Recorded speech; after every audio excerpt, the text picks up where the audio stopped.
Magandang araw kaibigan, tuloy po kayo sa Boss TV. At bago po tayo magpatuloy, pakilike po ng ating video at pakiclick na din po ng subscribe button at ganoon na din po ang bell icon para po sa parating pa nating mga upload. Napuno ng kahungkagan at kulungkutan ang mundo ng dalaga na mabigo siya sa pag-ibig sa tanging lalaking minamahal niya sa loob ng maraming taon. Masakit isipin na ang best friend pala niya ang babaeng gustong pakasalan nito at hindi siya. Atin pong tunghayan ang isa pang maikling kwentong pinamagatang I Finally Found Someone. Isang malaking kahangalan para kay Sophia. Nasundin pa rin niya ang payo sa kanya ni Rustum pagkatapos ng natuklasan niyang panloloko nito sa kanya. Pero isang araw ay natagpuan pa rin niya ang sarili na inaayos ang mga halaman sa hardin ng mami niya. Unlike what he said to her, hindi pa rin naghihilom ang sugat sa puso niya. Damn you, Rustum. Ang kapal na mukha mong paglaruan ako. Napaluha siya nang isa-isang nanariwa sa alaala niya ang mga pinagsamahan nila noong nasa Santa Rosa, Laguna pa sila. Gusto niyang murahin pati ang sarili niya dahil nagpadala siya sa matatamis na salita nito. Ate Sophia, pasimpleng pinahid niya ang kanyang luha pagkarinig niya sa boses ni Angel mula sa likuran niya. Nagtaka pa siya kung paano nito nalaman ang bahay nila. Baka nagtanong ito kay Carl o kaya kay Rustum. Pwede ba tayong mag-usap?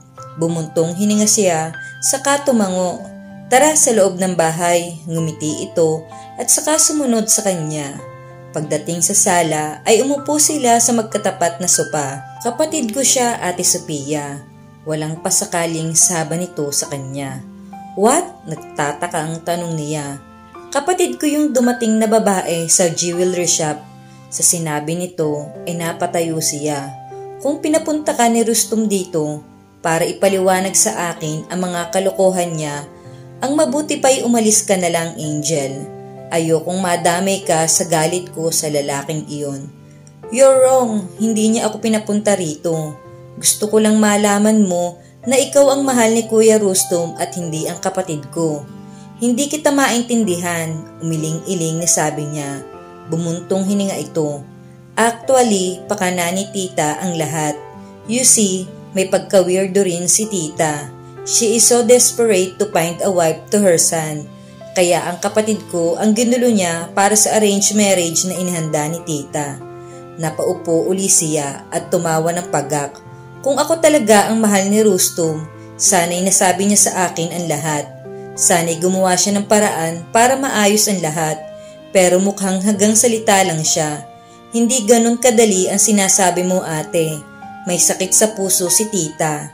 Mahal na mahal ni Kuya Rustum ang mama niya, kaya natatakot siya na kapag sinabi niya rito ang tungkol sa iyo, ay biglang atakihin si tita. Napamaang siya sa sinabi nito. You don't have to worry about my sister. The truth is, she has a boyfriend in the States. Malapit na silang ikasal ni Jim. At alam iyon ni Rustum. Naghahanap lang sila ng tamang tiyempo para magsabi kay tita. Natuwa siya sa sinabi nito pero naguguluhan pa rin siya. Bakit mo sinasabi ang mga ito sa akin, Angel? Because I like you for Kuya Rustum. Diretsang sagot nito. Pero hindi ko pa rin maintindihan. Bakit hindi man lang ako kinausap ni Rustum tungkol dito? Ilang beses namin siyang kinumbinsi ni Carl na sabihin sa iyo ang totoo, pero matigas ang ulo niya. Gusto niyang ayusin muna ang lahat para wala na ng problema kapag ipinakilala ka niya sa pamilya niya. Thanks for your concern, Angel, but I think it's too late. Bakit? Hindi siya sumagot. She decided it was too late. Nasakta na siya ni Rustum at hindi na iyon mababago dahil lang nalaman niya ang totoo. Ate Sophia, please, pag-isipan mo itong mabuti. Mahal na mahal ka ni Kuya Rustum. Sana huwag mong sayangin ang pagmamahal na iyon. Alam mo bang lagi siyang nakatulala at matamlay sa opisina dahil sa kakaisip sa iyo? Paano mo namang nasabing na ako ang iniisip niya? Iyon ang sinabi ni Carl sa akin. Kapag pumupunta ako sa opisina nila, Lagi kong naaabutan na tulala si Kuya Rustum. Alam mo ba kung ano ang ginawa niya nang tanungin ko siya kung ano ng balita sa inyong dalawa? Umiyak siya, Ate Sophia. Umalis ka na, Angel. Marami pa pala akong gagawin. Ayaw niyang marinig ang iba pang mga sasabihin nito patungkol kay Rustum. Bumagsak ang mga balikat nito. Alright, aalis ako. Pero sana, pag-isipan mo munang mabuti ang mga sinasabi ko sa iyo.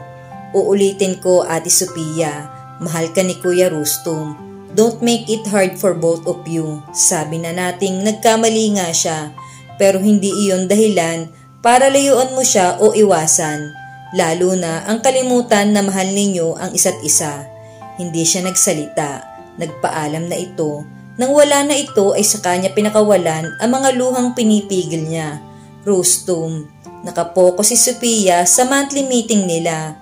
For the past 3 years ay hindi maganda ang sales ng product for woman natin. And we're not leaving this conference room until we have a workable plan to prevent this from happening again this year. People, what's our problem? Ayon sa report nyo sa akin, stable naman ang sales natin. Then, how come humihina ang sales ng ibang product natin? Maautoridad na sabi ng boss nila na si Mr. Rafael. Bakit hindi na lang natin i-give up ang ilang products natin at mag-concentrate sa mga mabentang product natin? Suwestyon ng marketing manager nila. I beg to disagree, sabi niya. Basta na lang ba natin isusuko ang mga produkto natin? I totally agree. Pagsegunda sa kanya ng head chemist nila na si Mr. Andrew. I'm very confident na walang problema sa mga produkto natin. Siguro ay kulang lang tayo sa promotional campaign kung papaano natin mahihikayat ang mga mamimili na bilhin ang produkto natin. I agree with Mr. Andrew. Siya naman ang sumang-ayon sa sinabi nito. Nasa kalagitnaan sila ng mainit na talakayan nang may kumatok sa pinto ng conference room. Pumasok doon ang sekretarya ng boss nila na si Ali. Sir, I'm sorry to interrupt your meeting. Mapilit po kasi si Mrs. Villamor. Villamor Realty, paniniyak ng boss nila. Yes, sir. Oh yes, she's my friend. Ano raw ang kailangan niya? Tiningnan siya ni Ali. Si Miss Sophia po talaga ang pinunta niya rito. Halos sabay-sabay na nakapatingin sa kanya ang lahat. Itinuro niya ang sarili. Ako, tumango si Ali. Tumikhim naman ang boss nila. I bet it's important, Miss Umali. I think we all need to take a short break. Pinanlakihan ng mga mata ni Sophia si Mrs. Villamor pagkatapos nitong sabihin sa kanya kung ano ang pabor na hinihingi nito. Sa tingin niya ay nagkausap na sina Rustum at ang mga magulang nito. Mukha ring may alam na ito tungkol sa kanila ni Rustum. Sa lahat ng napili kong babae para sa anak ko, sa pagkakataong ito ay sigurado na ako na ikaw ang nararapat para sa kanya at maging ina na magiging apo ko sa kanya. Please marry my son, Sophia. Mrs. Villamor, Iha, from now on, call me Mama. Hindi ko yata kayo mapagbibigyan sa kahilingan ninyo. Lumungkot ang mukha nito. Hindi mo na ba mahal ang anak ko, Iha? Napayuko siya. Of course, she still love Rustum. It's just that, I'm sorry ma'am, pero mukhang malabo na kaming magkabalikan ng anak nyo. But you love him, don't you? Tinitigan niya ang mga mata nito na kahawig ng mga mata ni Rustum. At kapag kuway, bumuntong hininga siya. Maghapong inabangan ni Rustum si Sophia sa labas ng bahay nito, pero gabi na itong dumating. Bago pa man ito isara ang gate ay bumaba na siya ng kanyang kotse at lumapit dito. Tinawag niya ito. Paglingon nito ay nagsalubong ang mga kilay nito kapag kuwan ay nagmamadali na itong pumasok sa bahay. Sumunod siya rito. Sophia, please, let me explain. Pakiusap niya rito. Umuwi ka na lang, hindi ako uuwi hanggat hindi mo ako kinakausap, matatag na sabi niya. Nagbuga ito ng hangin. Kumuyom ang mga kamay nito na tila nagtitimpi ng galit sa kanya. Sophia, ang totoo kasi, alam ko na Rustum. Ha? Nagbago ang ekspresyon ng mukha nito. May nakita rin siyang kislap sa mga mata nito, pero kung gaano kabilis niyang nakita iyon, ay ganun din kabilis naglaho iyon. Tila wala itong maisip na sasabihin sa kanya. Sophia, you don't have to say anything.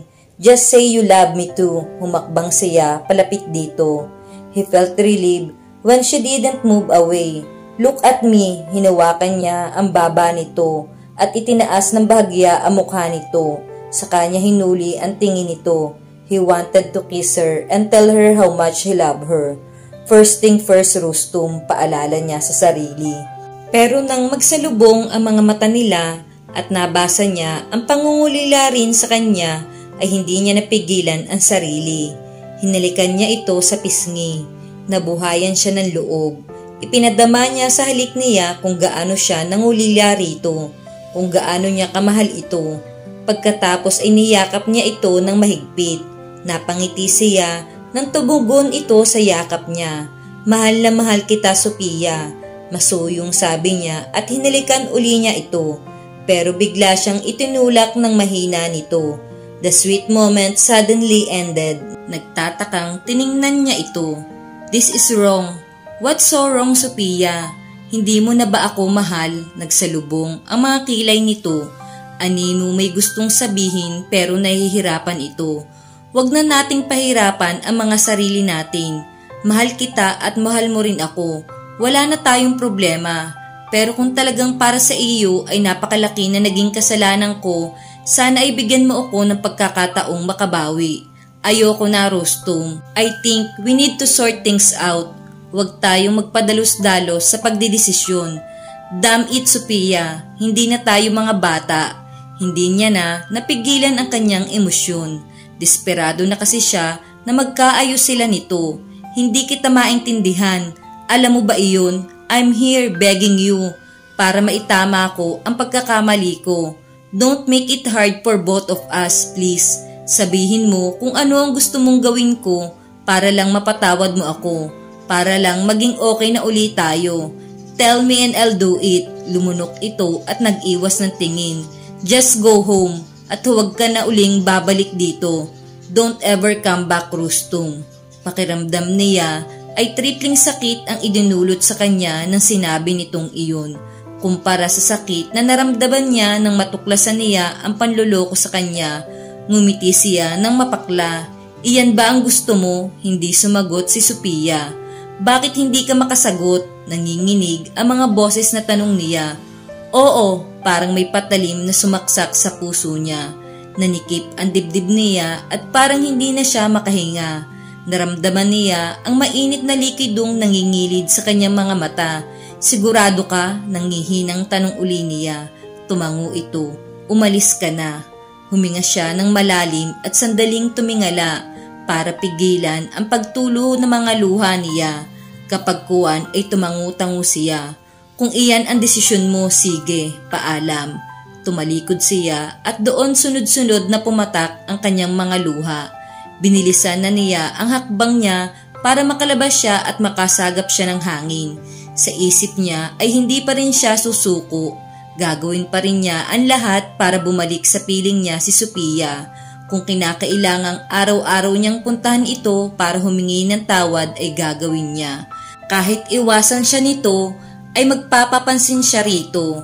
Nang puntahan niya ito sa opisina nito ay ipinahiya siya nito sa harap ng mga katrabaho nito na kasabay nitong lumabas ng gusali. Sinabi nito na isa siyang stalker. Pinagsabihan pa siya nito na kapag hindi siya tumigil sa pagsunod dito ay ipakukulong siya nito. Hindi pa rin siya nagpatinag.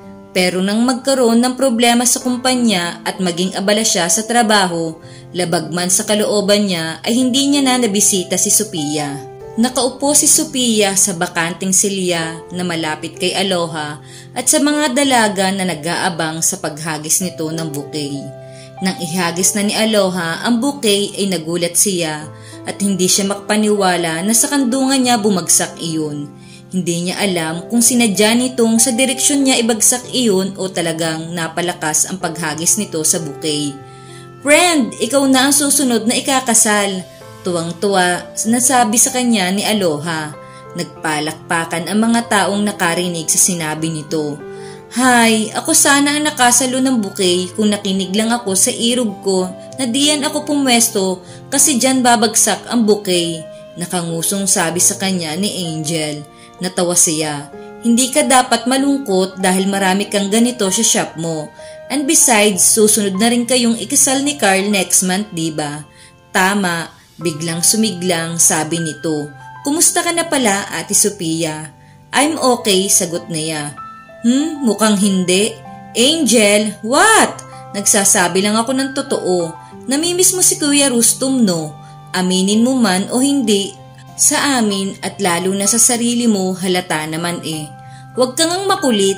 Hay nako, ewan ko ba sa inyong dalawa kung bakit pinahihirapan nyo pa ang mga sarili nyo, lalo ka na. Napailing-iling siya. Ang totoo ay gustong-gusto na uli niyang makita si Rustum. Kung ako sa inyo, mag-usap uli kayo ng masinsinan. Sayang ang kagandahan mo at kagapuhan niya kung hindi kayong dalawa ang magkakatuluyan. Bakit ba ako ang kinakausap mo? Hayun si Carl o siyang asikasuhin mo. Sinulya pa nito si Carl at gumuhit ang ngiti sa mga labi nito. Hayaan mo siya, kaya niya na ang sarili niya. One of these days, kapag may time tayo, magkwentuhan naman tayo tungkol sa love story ninyo ha. Okay lang ba? Why not? Halatang kinilig ito. By the way, nakalimutan kong sabihin na ang ganda-ganda mo ngayon, Ate Sophia. Kunwari ay pinagtaasan niya ito ng isang kilay. Ngayon lang ba? Hehehe, para kasi sa akin mas maganda ka kapag bati na kayo ni Kuya Rustum. Iba yung glow na mga mata mo. Nalungkot siya sa sinabi nito, kaya iniba niya na naman ang usapan. Ikaw naman lalo kang gumaganda. Bagay pala sa iyo ang simpleng makeup at purple na gown. Tama lang na nakalugay ang buhok mo.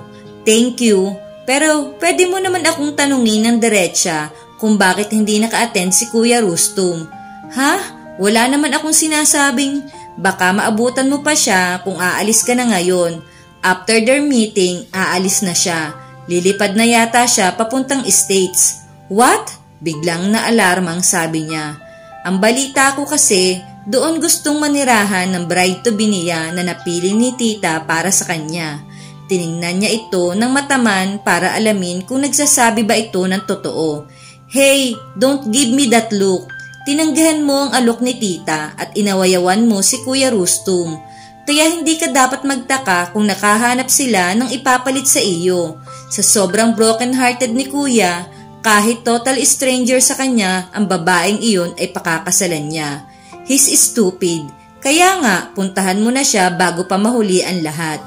Walang pakialam si Sophia kung pinagtitinginan siya ng mga tao sa pag-aaring gusali ng pamilya ni Rustum dahil sa ayos niya. Mula sa reception ay dumiretso siya roon. Kailangan niyang maabutan si Rustum at pigilan itong umalis. Hay salamat, usal niya nang sa wakas ay bumukas ang elevator. Dumiretso siya sa conference room. Hindi na siya kumatok sa pinto. Basta na lamang niya binuksan iyon at pumasok doon. Napalingon ang lahat na naroroon. Si Rustum naman ay automatikong tumayo pagkakita sa kanya. Walang emosyon ang mukha nito nang tingnan siya. Lumunok muna siya bago nagsalita. We have to talk. I'm sorry miss, but I think this is not the right time for you to talk to my son. We're quite busy and this is much important. Napatingin siya sa nagsalita na matandang lalaki. May resemblance ito kay Rustum. Although parehong gwapo at matikas ang mga ito, ay nahinuhan niyang ito ang ama ng lalaking mahal niya. Han, pagbigyan mo na mga bata, sabi ni Mrs. Villamor na nasa tabi ng asawa nito. Pagkatapos ay nginitian at kinindatan pa siya nito. Napangiti siya sa ginawa nito. Kung gusto mong magkaapo kay Rustum, palabasin mo na sila at hayaang mag-usap. Dagdag pa na sabi ni Mrs. Villamor. Nagulat si Mr. Villamor. What? So, she's the one? Yes, sir. Ako po si Sophia Umali. Binalingan niya si Rustum. Pinagtaasan lang siya nito ng mga kilay. Pero parang naghihintay ito ng susunod na sasabihin o gagawin niya. I said we need to talk. Nagkibit balikit ito. I'm all ears. Narinig mo naman ang sinabi ng father ko. Busy kami rito kaya kung ano man ang mga sasabihin mo, sabihin mo na dahil hindi rin makakapaghintay ang mga bisita namin. Huminga siya ng malalim. Kaya mo yan, Sophia. I acted like a dumb child when you tried to reconcile with me. I've been dense for not believing in you, for not accepting your apology. I'm sorry if I made you look stupid and bad in front of my coworkers. Inaamin kong naging tanga ako sa pagdedesisyon. I'm sorry I lied, but telling you that I hate you. Because the truth is, I really do love you, Rustum. Do you hear me? Hindi ito sumagot. Nanatili lang itong nakatitig sa mga mata niya. Please don't leave me, Rustum. Huwag kang magpakasal sa ibang babae at tumira sa States. Kumunot ang noo nito. What did you just say? Iho, is that true? Tanong dito ng papa nito. Rustum, who is this crazy woman she's talking about? Are you out of your mind? Binabalak manirahan sa States? Tanong ng mama nito. I don't know what you're talking about, Sophia. Who gave you that ridiculous idea? Naguguluhang tiningnan niya ito. Mukha namang wala itong kaalam-alam sa mga pinagsasabi niya. But Angel told me, napaungol siya nang ma-realize na niloko lamang siya ni Angel. Humanda siya sa akin mamaya. Nang gigigil na sabi niya, nai-imagine niya si Angel na tuwang-tuwa dahil napaniwala siya nito na aalis si Rustum. Nakakagat labing tiningnan niya si Rustum. Slowly he smiled. Once again, her heart escaped a beat. Ang ibig bang sabihin ng ngiti mong iyan, bati na uli tayo. Mahal mo na uli ako. Do you love me, Rustum? Yes, Sophia umali. Kahit saglit ay hindi ka nawala sa puso ko. I have loved you since the first time I saw you. Mahal na mahal pa rin kita kahit ipinahiya mo ako, kahit matigas ang ulo mo at kahit hindi mo na ako mahal. Pero mahal kita, Rustum. He chuckled. Alam ko, tigilan na natin ito ha. I miss you so much, brat. Can I kiss you now? Nakangiting tumango siya. Pero teka, ang sabi mo kanina, mahal mo na ako the very first time you saw me. Yep, you mean to say, alam kong hindi ka panipaniwala pero iyon talaga ang naramdaman ko para sa iyo. I knew it wasn't just a simple attraction. I felt for you that night when I first saw you. Habang pinakikinggan niya ito at nakatitig siya sa mga mata nito, ay alam nitong totoo ang mga sinasabi nito. Ngumiti siya nang unti-unting bumaba ang mukha nito sa mukha niya. Pumikit siya at hinintay na lumapat ang mga labi nito sa labi niya. She whispered his name in between sweet kisses. Nagpalakpakan ang mga manunood sa kanila. Sa wakas, ikakasal na ang bunso ko, sabi ng mama nito. Congratulations, Mr. and Mrs. Villamor. Thank you, gentlemen. Ang galing talaga namin ni Angel, tagumpay. Sweetheart, easy lang. Your heart, remember. Huwag kang magagalit, Han. But the truth is, I'm not sick. I'm perfectly fine.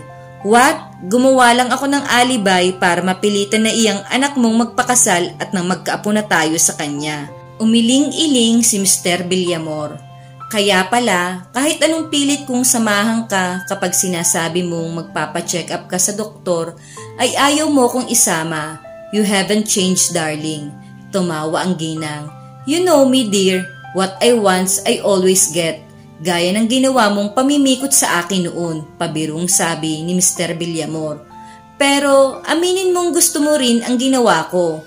Ikaw na nga ang nagsabi na mahal mo na ako bago mo pa nalaman ang pangalan ko nung college tayo.